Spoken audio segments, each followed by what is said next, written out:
की जय। साहेब को वंदे।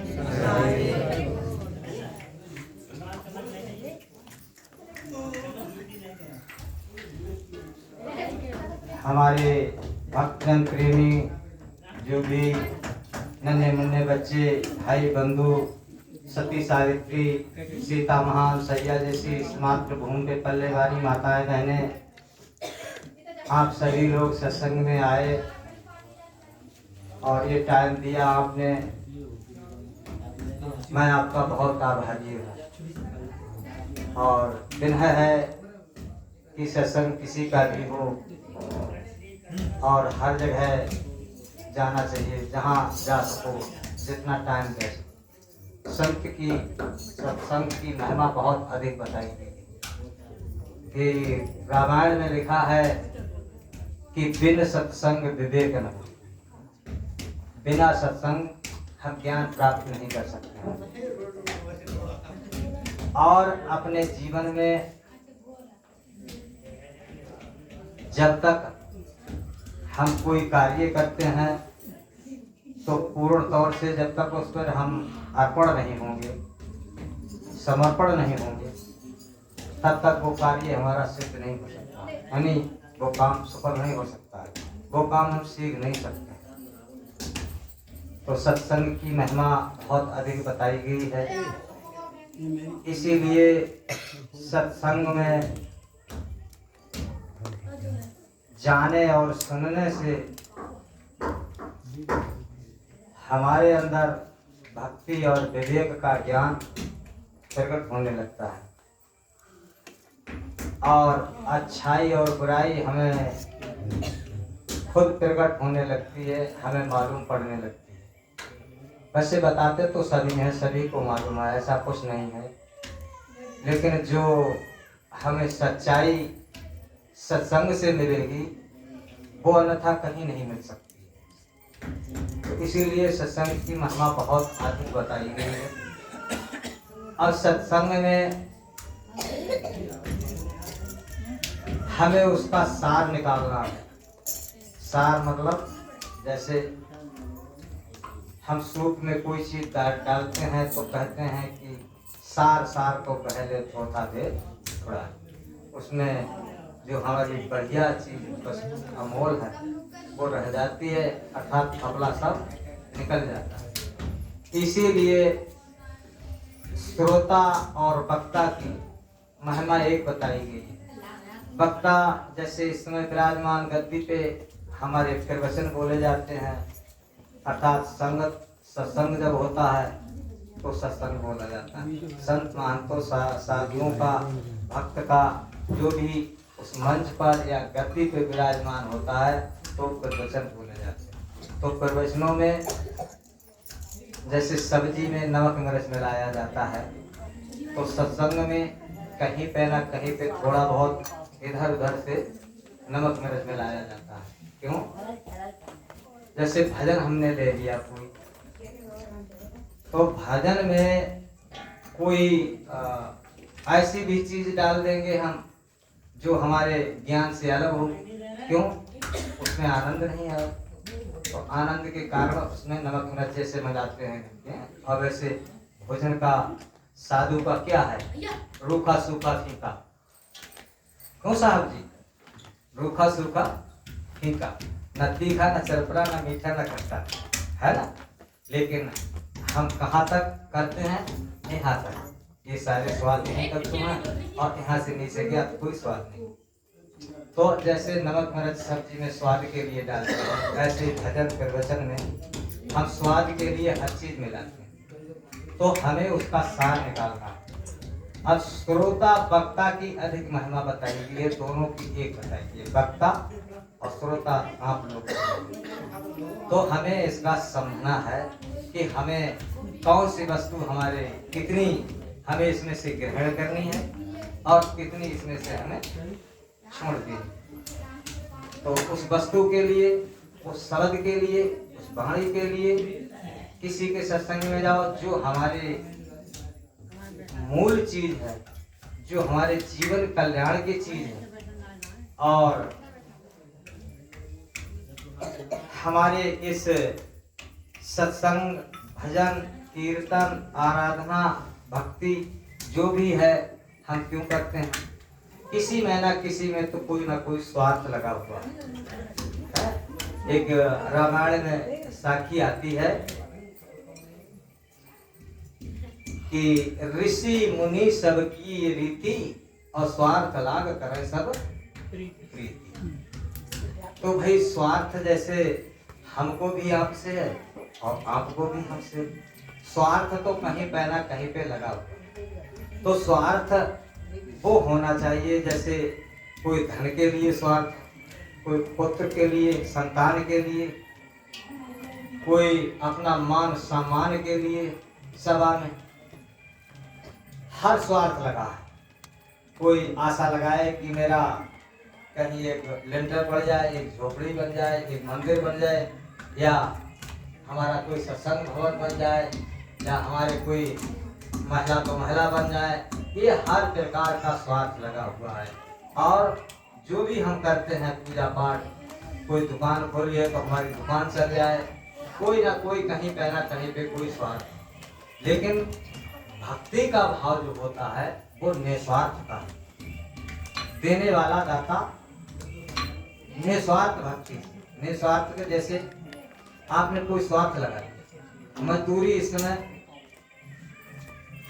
आपके यहाँ तो नहीं, हमें मालूम कितनी चलती है, फिलहाल 400, 300, 350, 500 रुपया तक एक सादा मजदूर की इसमें मजदूरी चल रही है। 300 से लेकर के 500 रुपया तक की चल रही है सादा मजदूरी। और वैसे जैसे मिस्त्री हैं, कोई और मिस्त्री हैं, इनकी तो और ज़्यादा है।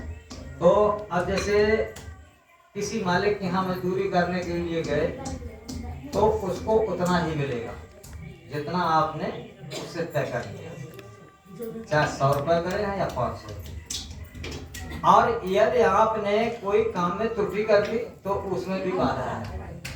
और आधा कितना भी काम अधिक कर दो, लेकिन रुपए हमको उतने ही मिलेंगे जब आपने तय कर दिया। और निस्वार्थ में ऐसा होता है कि वो परमात्मा देखता है, उससे आपने तो आशा लगा दी, लेकिन वो निस्वार्थ जब आप करोगे तो पता नहीं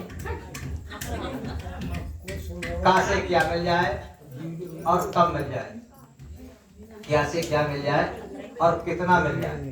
निस्वार्थ का अभाव जो होता है वो अधिक से अधिक होता है।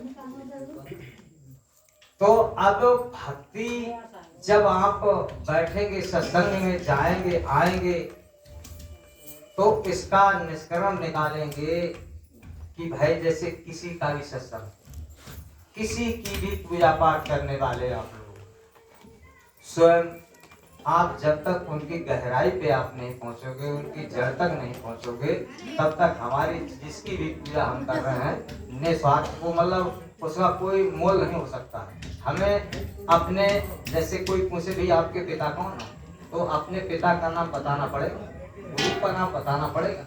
अब गुरु की सीमा जड़ कहाँ तक है? जब तक जिसने उसकी जड़ तक नहीं पहुंचा है उसका ज्ञान अधूरा। समझ में आ रही साहब? समझ में आ रही? मैं कहता हूँ कुछ जैसे भक्ति किसी की करो, राम की करो, कृष्ण की करो, जैसे 10 अवतार हो गए, शंकर की करो, ब्रह्मा की करो, विष्णु की करो, किसी की भी करो इत्यादि। जब तक हम जैसे ब्रह्मा जी की हमने भक्ति करी, ठीक है, ब्रह्मा देवों में सबसे बड़े देव माने गए भाई। ये 3 देव है, ब्रह्मा, विष्णु, महेश। अब महेश ने तो कोई अभी मतलब उनकी काया ही नहीं बिनसी है, उन्हें तो कोई लिया ही नहीं। ब्रह्मा वैसे ही जितने अवतार हुए हैं तो इसने विष्णु के हुए हैं। तो अब हमें जैसे इनकी मैंने बताया कि ब्रह्मा जी की मुझे भक्ति करनी है, तो ब्रह्मा जी ने स्वयं भक्ति किनकी करी, हमें जानना चाहिए नहीं जानना चाहिए भाई उनको, भाई तो भक्ति कर रही है। तो हमें जब तक उनकी जड़ तक हम नहीं पहुंचेंगे तब तक हमारा जो है ज्ञान अधूरा रह जाएगा।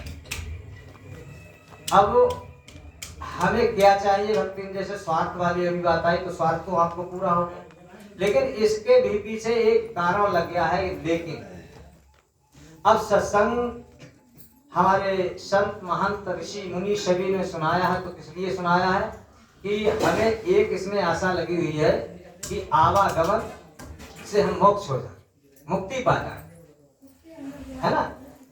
तो मुक्ति पाने के लिए जैसे आज हम इस गद्दी पे विराजमान हैं,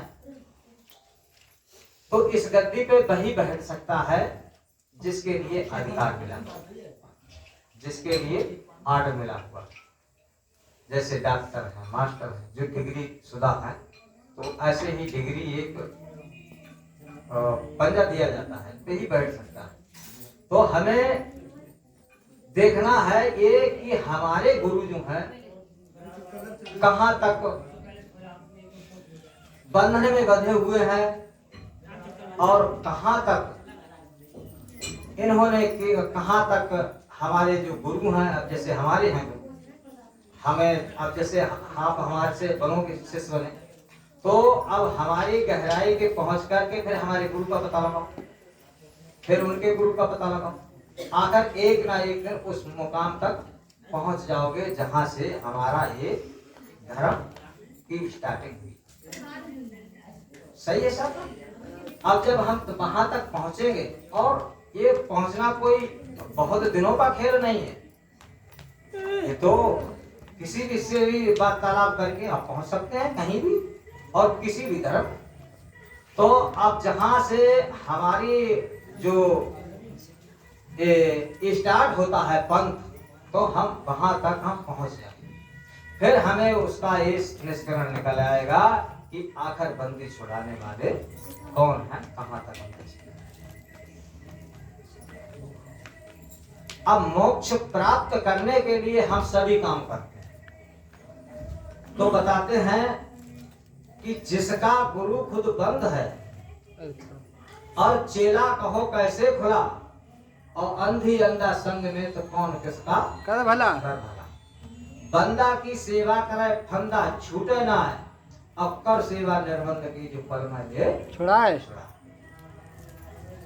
किसी से कोई वस्तु मांगो तो जिसके पास जो होगा वही तो देगा, और जिसके पास होगा ही नहीं तो वो कैसे देगा। तो एक शब्द लेकर चलते हैं 20-20 में 10-5 मिनट। साहब बाजा ढोलक बजा सकते हैं आप? बजाओ ढोलक वाले, ढोलक के बालक बजाओ तो थोड़ा।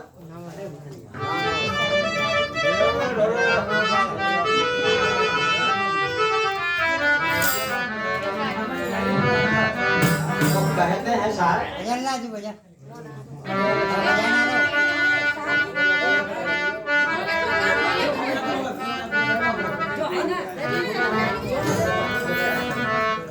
सहारा मिल जाएगा।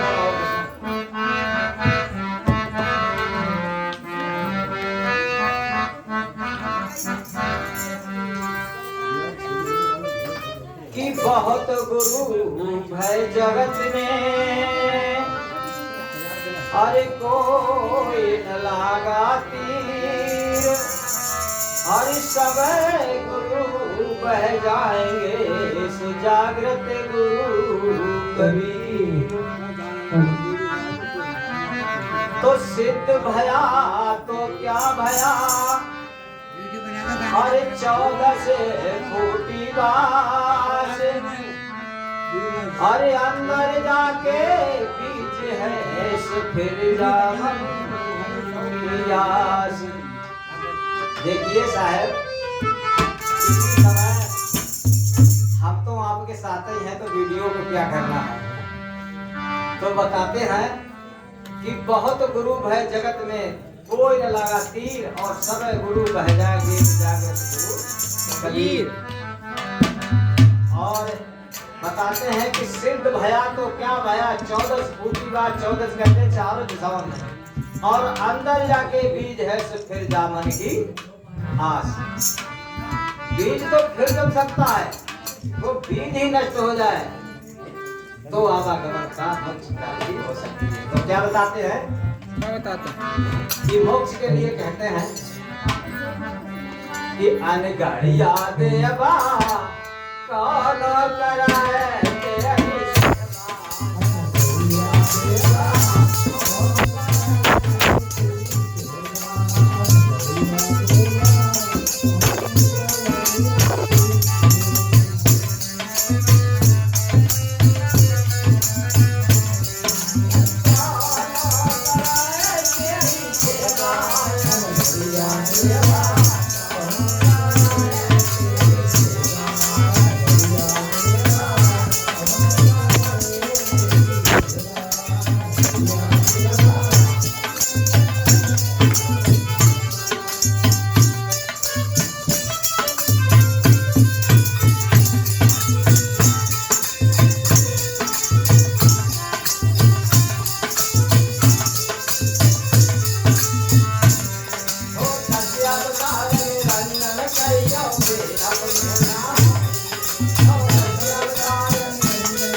देखिए 10 अवतार निरंजन कहियो।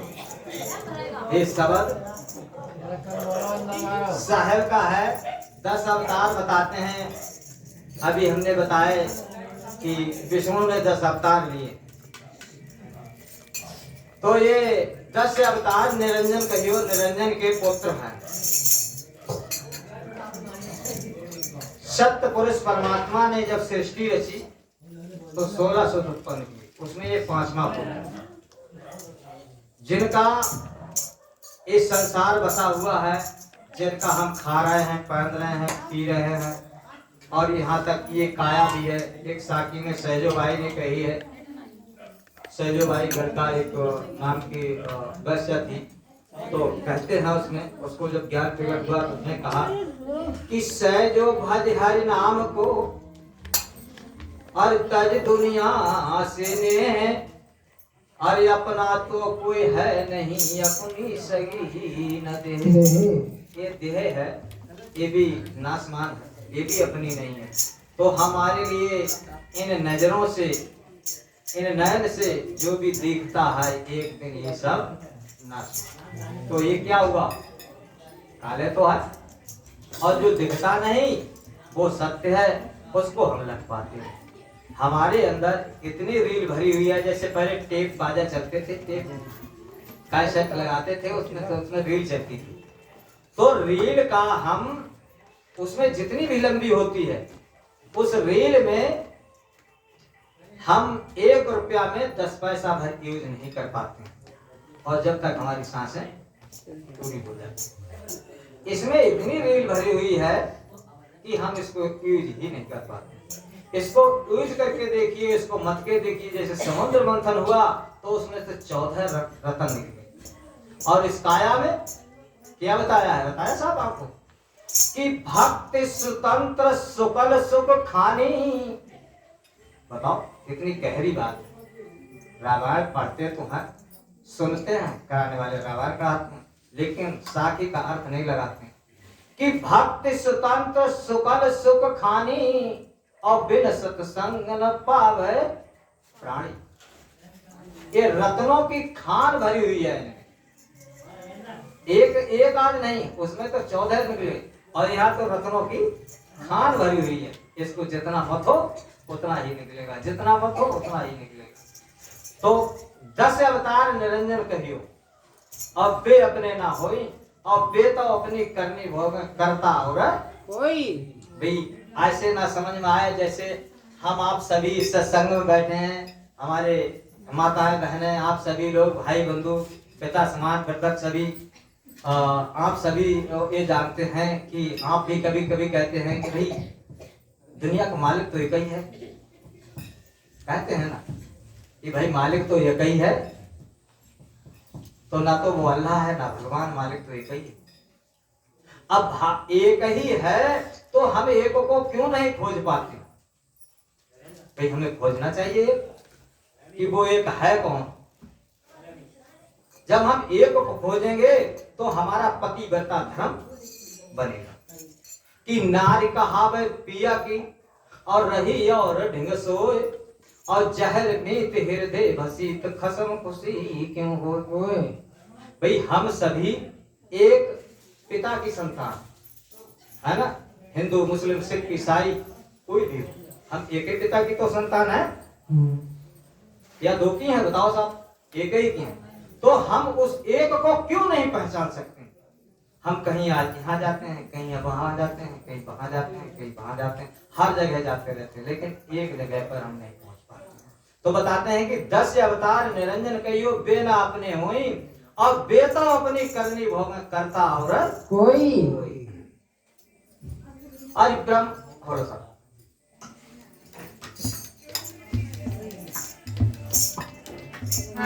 अरे ब्रह्मा विष्णु महादेव कहियो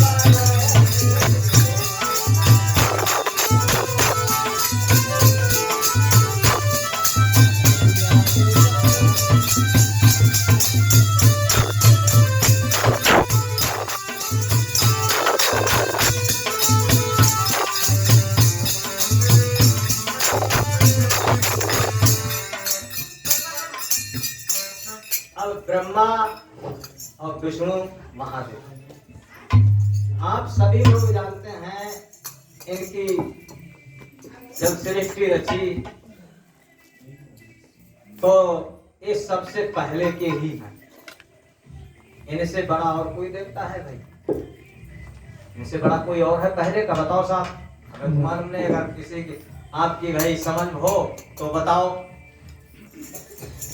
और नहीं तो हमारे 4 वेद, 6 शास्त्र, पुराण 18, 9 व्याकरण, इतनी सी ही चीज है, इतनी सी ही चीज में हमारा जीवन उलझ जाता है। इससे आगे तो नहीं है कोई चीज। 4 वेद, 6 शास्त्र, पुराण 18, 9 व्याकरण, इसके अलावा में हमारी और कोई वस्तु नहीं। अब 4 वेदों में जब 4 वेद हैं हमारे, तो चारों एक संग तो तैयार नहीं किए होंगे, पहले एक ही तो लिखा होगा। अब जब एक वेद लिखा है पहला, कोई सा भी मान लिया जाए, कोई सा भी वेद मान लो, एक पहले लिखा होगा, तो लिखने वाला कोई हम ही में से होगा भाई? भाई होगा तो कोई हमारा बहुत पूजनीय कोई ऋषि मुनि योगी कोई होगा, जो भी होगा आचार्य, तो लिखा तो उसी ने होगा। ब्रह्मा विष्णु ने हो सकता लिखा हो, कोई भी लिखा हो, जिसने लिखा है वो पूजनीय योग्य है भाई, है ना?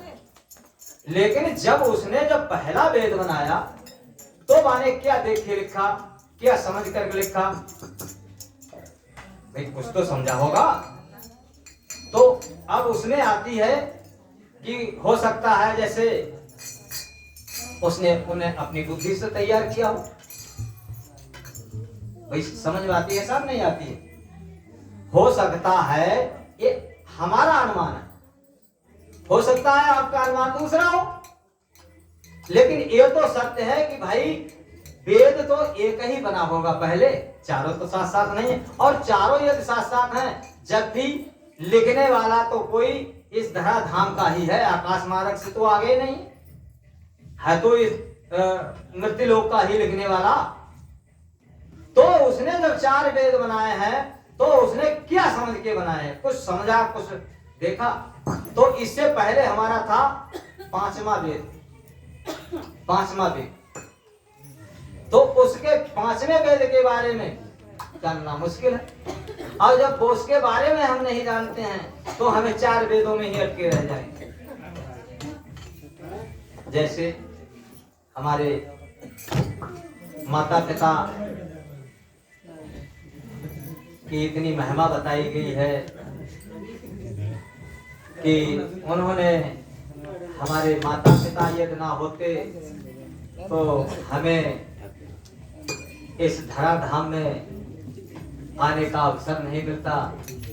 और उन्होंने उंगली पकड़ के चलाया, साथ एक थोड़ी देर के लिए शांत हो जाइए, उन्होंने उंगली पकड़ के हमें चलाया ना, और मुझे लालच दिया, सभी को लालच दिया, डांटा, फटकारा, चलो पढ़ने जाओ, है? और एक दिन क्या होता है कि हम उनका सहारा छोड़ देते। उन्होंने उंगली पकड़ के चलाया, फिर हमने उंगली पकड़ना छोड़ दिया, भागने लगे। अब पढ़ाने के लिए लालच दिया, जबरदस्ती भेजा, डांटा, फटकारा, वो भी छोड़ दिया, सब छूट गया। इसी प्रकार से जब हमारे अंदर ज्ञान प्रकट हो जाएगा तो दूसरे का सहारा लेना स्वयं छोड़ दो, क्योंकि भक्त स्वतंत्र सुकल सुखहानि अभी बताया गया। जब इसको मतोगे, ऐसी कोई दुनिया की वस्तु नहीं है जो अपने काया के अंदर है ना। तो ब्रह्मा विष्णु महादेव कहियो जिनसे लागी काई, और उनके भरोसे कोई मत रहियो उन्होंने मुक्त ना पाई। हमारे पास सोने का, खाने का, पीने का, उठने का, बैठने का, चलने का, खेलने का, स्नान करने का, अर्थात काम करने का हर प्रकार का समय है, लेकिन हमारे देवताओं के पास एक पल भरे का टाइम। क्यों? वो किसी के आदेश अनुसार सब अपने कार्य में लगे,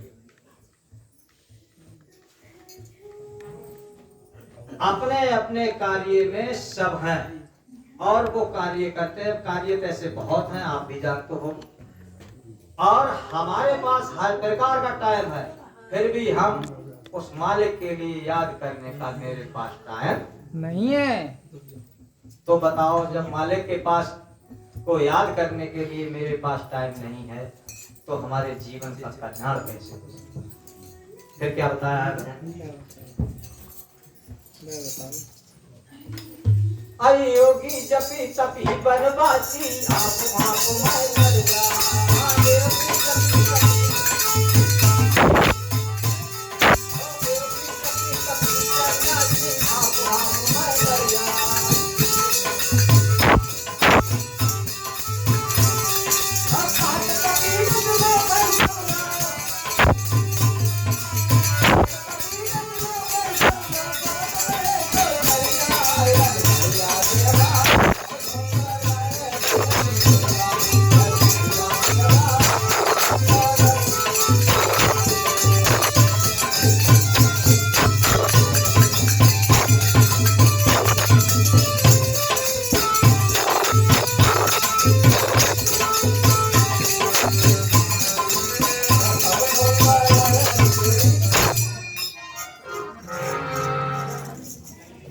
योगी जपी योगी जपी तपी सन्यासी आप में लड़िया पे कहते हैं मेरा ज्ञान बड़ा है, वे कहते हैं मेरा ज्ञान बड़ा है।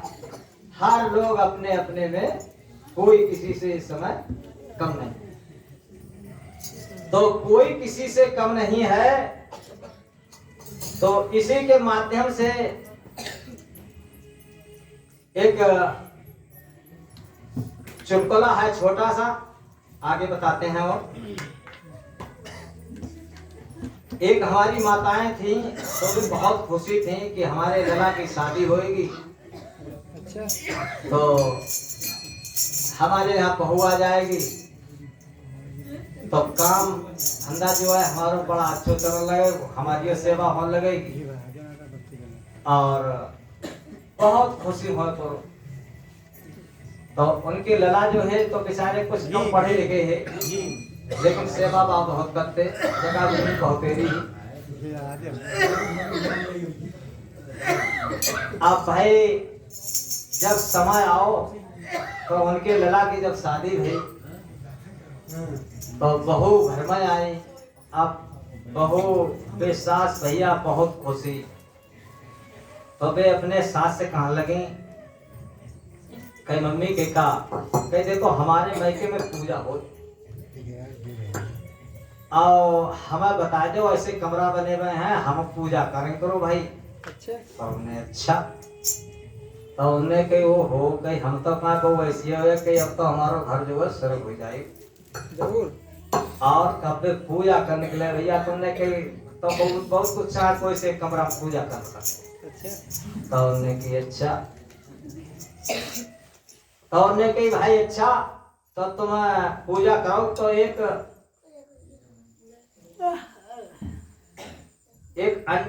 होता हमारे इधर बोली जाती है साहब पता ना, एक तो फूल होता अंडा हुली बोली जाते है उसके लिए, हमको जानवरों के लिए दी जाता है। तो उनने बाको पेड़ों मंगाए के उसमें गाड़ लो और उसे की भी पूजा अपने करने लगी। तो वे पूजा करा करो, तो हमने सवेरे के बाद में घुसियाए करो और सास वे खाना बनाना है, सब झाड़ू पहुंचाते हैं, फिर उनके भैंस उसको इंतजाम करें कि बहू हमारी पूजा कर रही। अब बहू वे कमरा में घुसियाए करो, लगा ले कुंडी, आराम से लेटा। तो अब वे बहू पूजा करा करो तो फिर पूजते खाते करो। कहाँ कहते हैं? सब बजा लो बजा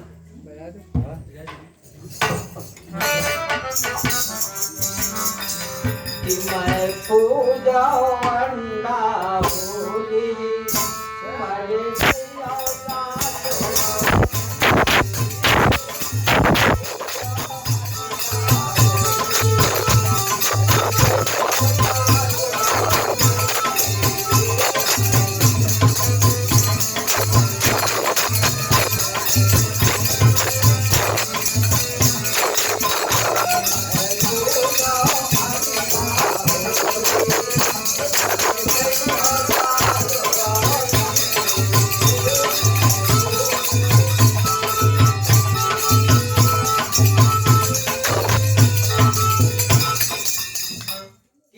पूजा अंडा होली अब मर जाइयो सास हो नदी।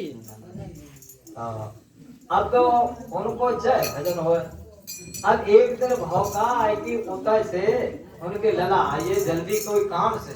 अच्छा। अब पे और जय मंत्र काटी उनके लोग से तो उन्हें की मम्मी के कहा कहीं देखो जातो तुम्हें और जिज्जी को कहीं मारे डालते जैन को तो ऐसो मंत्र है। अच्छा। तो उन्हें की मम्मी अब करे है पूजा जरूर। अरे लला की तो कतई घर को सब हो जाएगा। अब मम्मी की बहुत होता काम कतई परेशान, रोटी भी सामने खाना बनाए अब ये खा खूब आराम कर रहे हैं। तो उन्हें लला तो तुम पूजा करे हो तो तुम एक कोने पर करने लगो। अच्छा। और तो काम तो होता रहे, पूजा पाठ जरूर करो। हमने अच्छा तब एक बैल बिरवा खेला है शंखा बोली। अच्छा। ना ऊंट कटारे बुलाए, ऊंट कटारे तब बे लाए ऊंट कटारे तो उन्हें एक बिरवा गाड़ लो और फिर अपने भाई मैं मांगा घुसी है। तब होता उनकी बहू बेटी होता है बापार में बैठे। अच्छा। तब देख आती है क्या कहते हैं कि मैं पूजा अंडा होली मर जाइयो सास हो नंदी। आप उनके बेव अपने एक घर बैठे जो अपने खान क्या कहते हैं कि मैं पूजा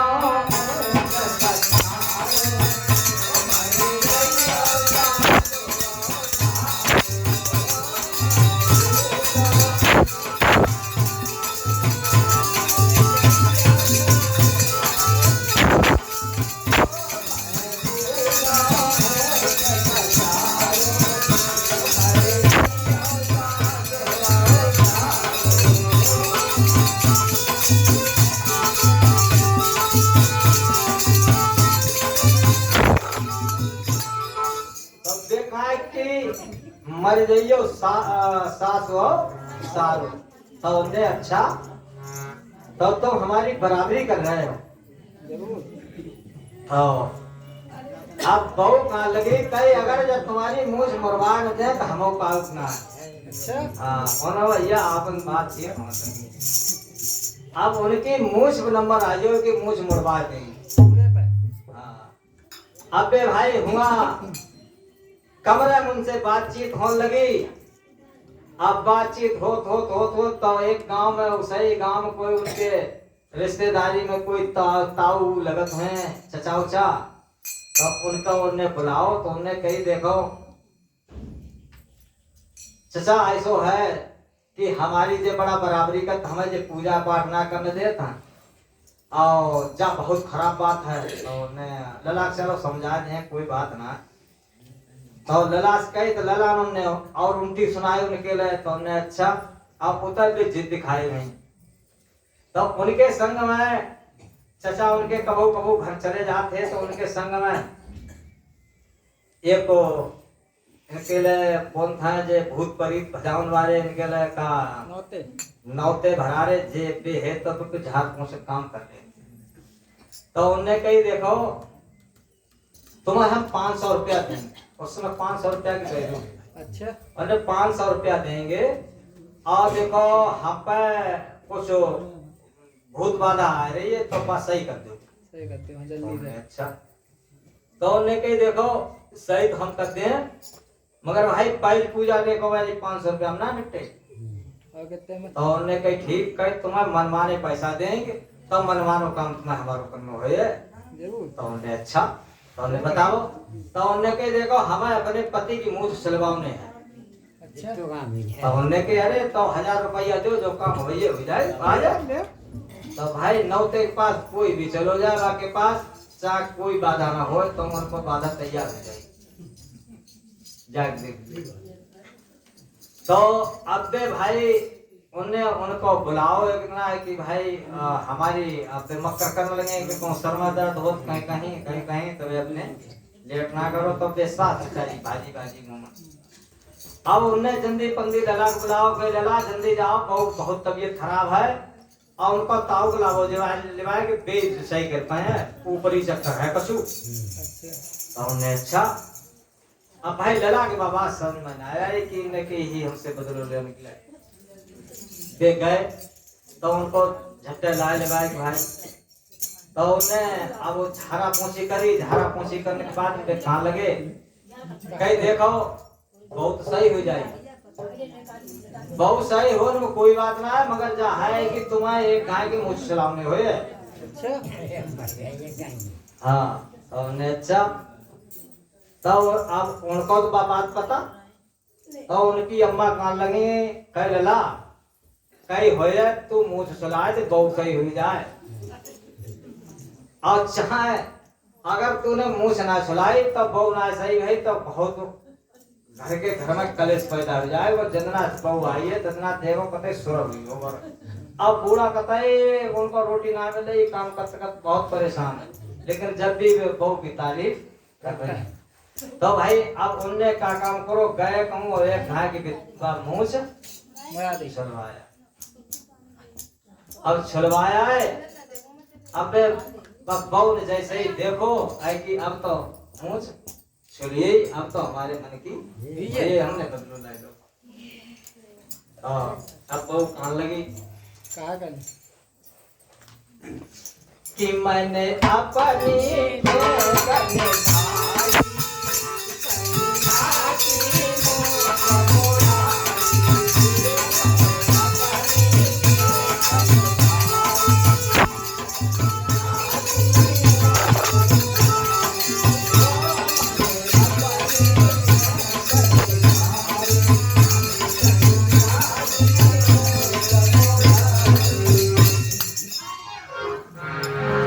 अपनी टेक निभाई और सैया की मूछ भाई तो उन्हें अच्छा जवाब है तो उन्हें अच्छा तो उनको जैसे अभी तक वो नदी है सुनी जा रही है तो नदी पार उनकी ससुराल तो उन्हें कही अच्छा अब है ले उन्हें भैया लाठी पहले धरी जाती कहा और लाठी धर के ऊपर चले गए ससुराल।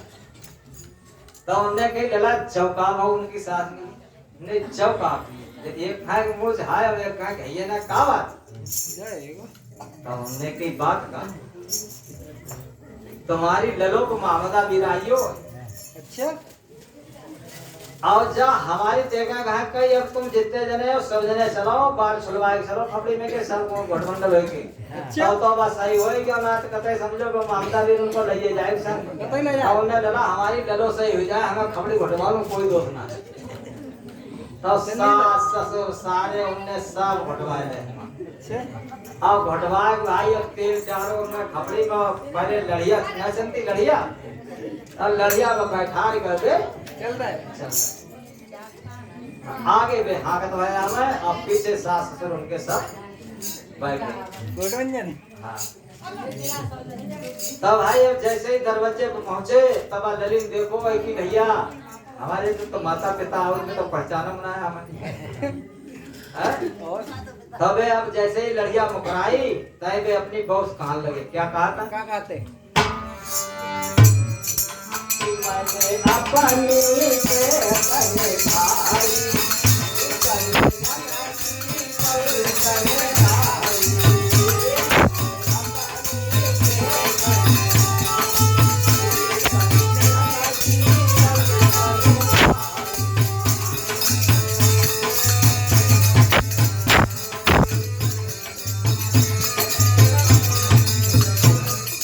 कि मैंने अपनी टेक निभाई और गंजन की पलटन आई। तब उनकी एक मुंह से सुनी और उनकी भैया वे सब गंजे हुए। तब भक्ति भाव करो तो भैया ऐसी कोई मती करियो कि जिससे कि कोई तकलीफ हो। है भक्ति भाव जो करो कि भक्ति भाव भादो नदी सब चले उतराए और सरता सोई सराये जो जेठ मास ठहराए। जेठ वैशाख के महीना में, मई जून के महीना में उस नदी से धूल उड़ती है और सावन और भादों के महीने में पानी अगम हो जाता है, उतरना मुश्किल हो जाता है। कोई जब नाम दान लेता है या कोई भक्ति मार्ग जो करने लगता है तो वो अपार करता है बहुत, और कुछ दिन के क्षणों के बाद, साल खान के बाद वहां से वो सीढ़ी से उतरने लगता है, अर्थात एक दिन को छोड़ जाता है। जाने कितने लोग हमारे कंठी उतार के चले जाते हैं, पूजा पाठ नहीं करते। तो ऐसा नहीं होना चाहिए है। जिस सीढ़ी पे चढ़ो तो वापस चलते रहो, फल जभी प्राप्त हो सकता है। जैसे ये जीना बना हुआ है और इस पे जब चढ़ोगे ऊपर के लिए तो झुकते चले जाओ, ऊपर तक पहुंच जाओ, और जब ऊपर से उतरोगे तो सीना खिंच जाएगा, तंग हो जाएगा, अकड़ जाएगा, है ना। तो उतरना जो है कठिनाई तो नहीं, साज है, तो अकड़ आ जाती है, और जब चढ़ोगे तो झुकाव आ जाएगा। चढ़ते रहो चढ़ते रहो चढ़ते रहो तो एकदम चढ़ जाओ। ऐसे ही हमारे जीवन में भक्ति का मार्ग इतना दर्शाया है, बहुत दर्शाया है। एक साहब ने त्रेता युग में, वैसे तो हर युग में आए हैं, एक सीता जी त्रेता युग में जब रावण ले गया था, रावण के माध्यम से तो उन्होंने अशोक वाटिका में ला जाकर के रखा। तो रावण जब भी आता था उन्हें सताने के लिए तो वो तिनका ऐसे उठाती थी ना, तो रावण उस तिनके को देख करके वो पीछे हट जाता था। तो इस तिनके का रहस्य जो है, त्रेता युग में मुनिंद मुनि नाम से साहब आए, तो एक बार लंका में पहुंचे। तो लंका में विचित्र भाट नाम से के एक से दर्शन हुए। विचित्र भाट और त्रिजटा, इनसे जब भेंट हुई तो लंका में आरती पूजा जो यहाँ होता है, यही आरती पूजा होती है। तो त्रिजटा का जाना आना लंका तक था। तो लंका में जाकर के मंदोदरी से कही कि कोई संत आए हैं, श्वेत स्वरूप है, श्वेत ही है, ऐसा ऐसा है। तो वहां जब मंदोदरी पहुंची तो उन्होंने रावण को समझाने का बहुत प्रयत्न किया, लेकिन रावण के समझ में नहीं आया।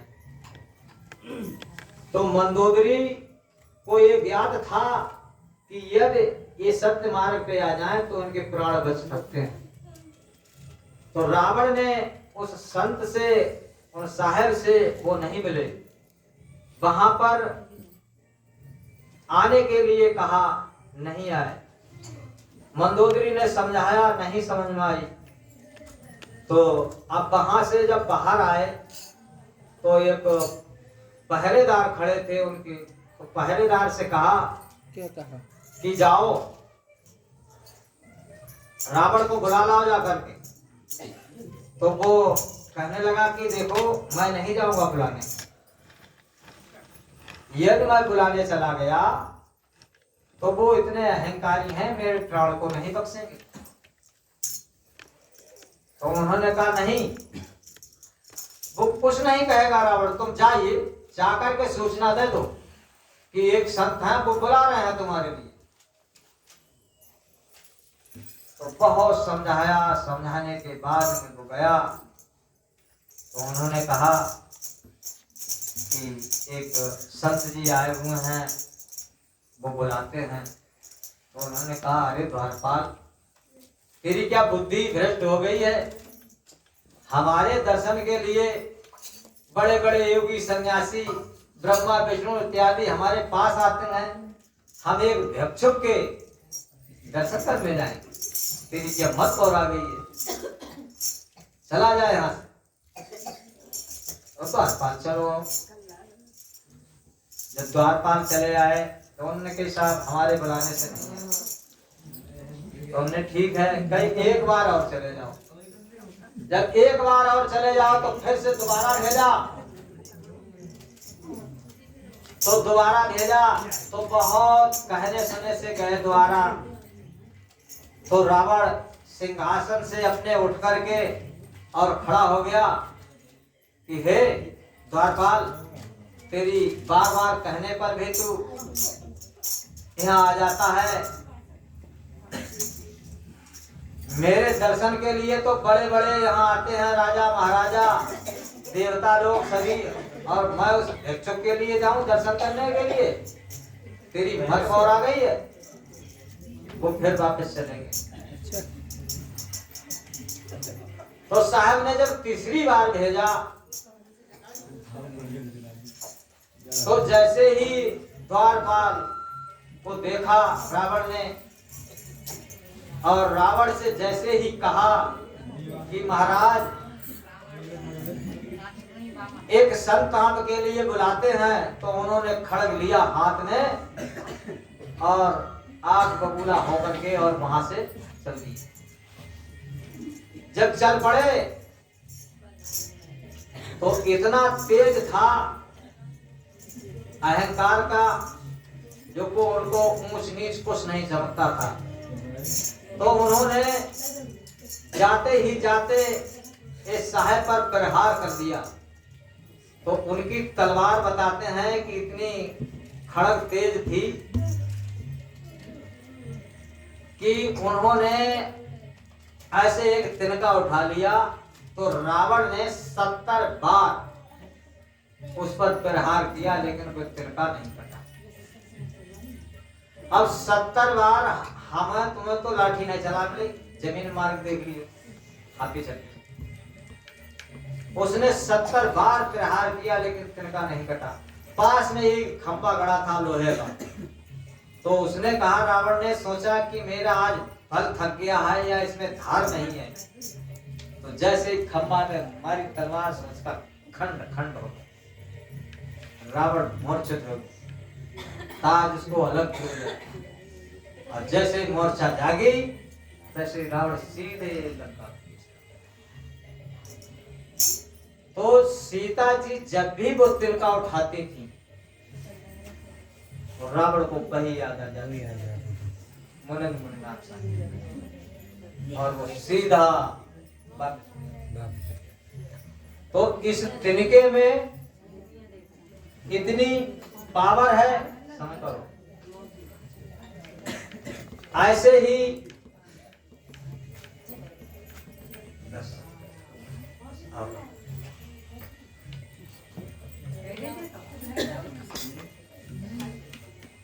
और आगे बढ़ा, आगे बढ़ा।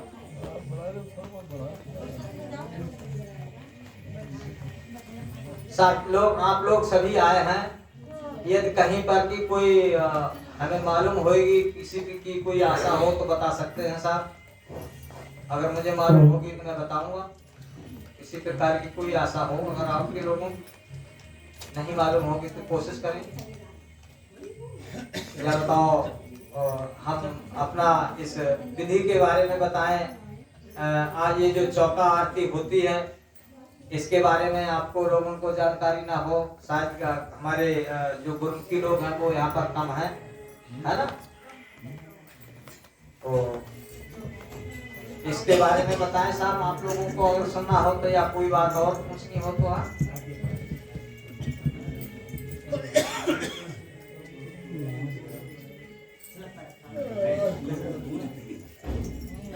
अच्छा साहब ठीक है। देखिए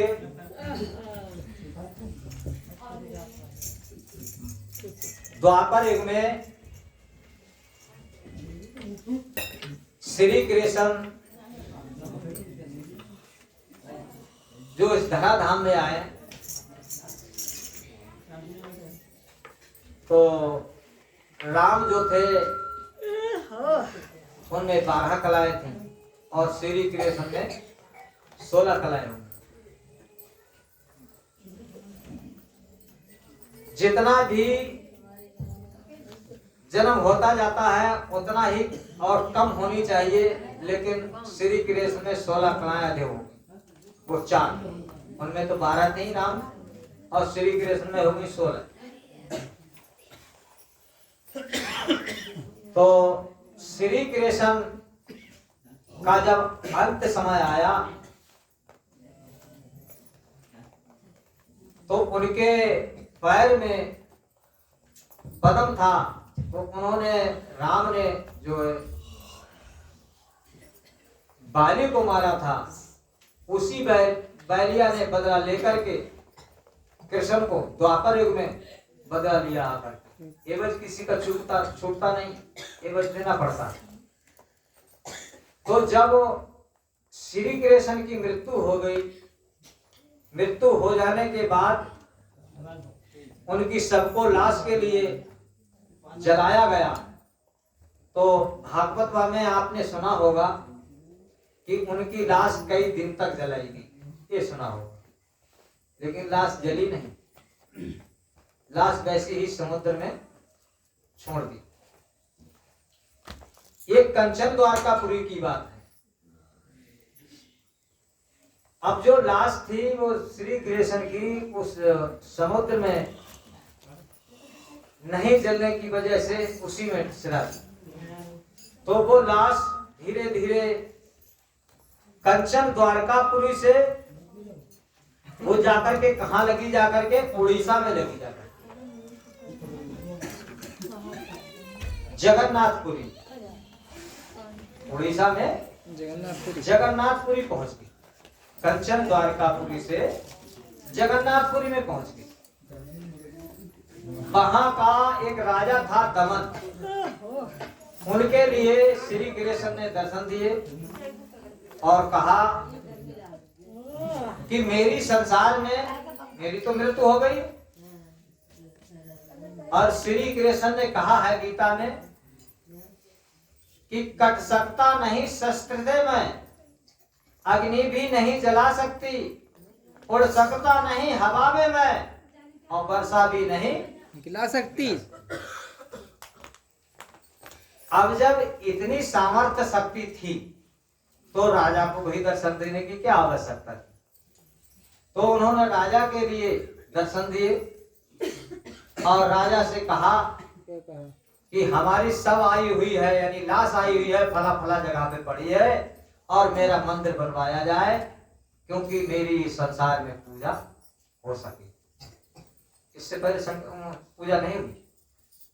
तो उन्होंने, राजा ने मंदिर जब सुबह उठे तो देखा जाकर के, तो वहां पर उनकी लाश मिली, और लाश मिलने के बाद में उन्होंने मंदिर का निर्माण कराया। तो जैसे ही मंदिर का निर्माण हुआ, कुछ बना, और बनने के बाद में समुद्र की ऐसी लहर आई कि वहां एक ईंट के नाम के कौन छोड़ो एक किच भी पे वहां नहीं दिखाई पड़ी, सब ढह लगी। राजा ने फिर से प्रयास किया ऐसे ही 7 बार मंदिर बनवाया, लेकिन वो समुद्र की लहर आए और टहल जाए। तो राजा और रानी और श्री कृष्ण बस ये इतना ही सुनाएंगे। कहीं अभी प्रसाद देते हैं, प्रसाद ले आओ राजा को, कहाँ रखा है? तो उन्होंने कहा कि राजा और रानी व्याकुल होकर के अपने आप के लिए, ये कलयुग में नहीं है। पहले आपने देखा होगा कि इच्छा अनुसार कुछ काम हो जाते थे। जो यदि सत्य मार्ग पे चलने वाले थे तो इच्छा मौत भी हो जाती थी। तो राजा और रानी अपने दोनों व्याकुल होकर करके अपने चाहे डूबने के लिए या प्राण देने के लिए या किसी प्रकार से वो घर से निकल पड़े। तो कि हमारी आशा जो है वो हम राजा होते हुए पर भी हम मंदिर नहीं बनवा सके, अर्थात मंदिर नहीं बनेगा। 7 बार हम मंदिर बनवा चुके हैं। कितना इसमें पैसा टका, राजा महाराजा के पास पैसा की तो कोई कमी नहीं होती है। तब तक हम देखते क्या है कि उधर से कोई एक साधु आ रहे, तो उन्होंने कहा कहाँ जा रहे हो? तो राजा और रानी दोनों कहने लगे कि ऐसी ऐसी बात है, मैं श्री कृष्ण का मंदिर नहीं बनवा सके और समुद्र आता है और वो ढहला जाता है। तो उन्होंने कहा ठीक है, अब प्राण देने की आवश्यकता नहीं है, चलियो मंदिर बनाओ चल के। तो उन्होंने मंदिर का साहब ने हमारे निर्माण कराया और मंदिर का निर्माण कराने के बाद में जैसे ही कुछ मंदिर बना तैसे ही समुद्र की इतनी तेज लहर आई जो कि उससे टकराने वाली थी। तब तक साहब को देख करके वो समुद्र वहीं के वहीं पे रुक गया। आज भी है, ऐसा नहीं है, चल के देखो, जितना बताते हैं ये सत्य है, आज भी है। तो वहीं पे रुक गया। समुद्र जो था विनय करके निकल के आया कि साहब हमारा और इनका त्रेता युग का बैर है और आप कहाँ आ गए बीच में? तो साहब ने कहा ठीक है, तुम्हारा ये त्रेता युग का बैर है तो ये जगह निर्माण के लिए रखी गई है, मंदिर के लिए रखी गई, यहाँ से इनकी पूजा अर्चना शुरू होगी। इतनी जगह यहाँ पर छोड़ दो और जाकर के कंचन द्वारकापुरी में उतनी ही जगह आप ले लो जाकर, इस समुद्र से कहा। तो समुद्र ने कंचन द्वारकापुरी में आकर के वो कंचन द्वारकापुरी अपने में मिला ली। तो बताते हैं, मैंने आंखों से तो नहीं देखा है, लेकिन जो आगे की बात बताई वो आंखों देखी है मेरी, उड़ीसा की, इस कंचन द्वारकापुरी की नहीं है। तो द्वारकापुरी में आज भी बताते हैं स्वर्ण यानी सोने के मंदिर, कोई उसमें डूबे हुए हैं समुद्र में, लेकिन साल में कोई एक ऐसा दिन आता है जो वहां कुछ प्रतिमा दिखाई पड़ती है, लेकिन मैंने आंखों से नहीं देखा है। ये कहाँ तक सत्य है कहाँ तक झूठ है भाई ये नहीं कह सकते हैं, लेकिन सुनते हैं कि कोई साल में ऐसा आता है समय, एक दिन जो वहां का पानी भी हट जाता है और कुछ प्रतिमा दिखाई पड़ती है। लेकिन ऐसा यदि होता तो सरकार उसकी खोज करती है ना, लेकिन सरकार की नजर में या खोज में वो चीज अलग है, यानी मालूम तो है हर बात, लेकिन उस खोज से अलग हो जाती है वो चीज, लुप्त तो वही चीज जो है वो मिलती नहीं है। तो ऐसे ही उड़ीसा में पहुंचे जाकर के तो वहां मंदिर का निर्माण हो गया। तो अब वहां से हमारे साहेब ने श्री कृष्ण की पूजा स्टार्टिंग कराई। हमारे जहां आज भी यहाँ अगर पूजा हो रही है तो वहीं से पूजा हो रही, और वहां पर इतनी ककैया ईंट लगी हुई है। ककैया ईंट आप जानते हैं सभी लोग, ककैया ईंट का मंदिर बना हुआ है।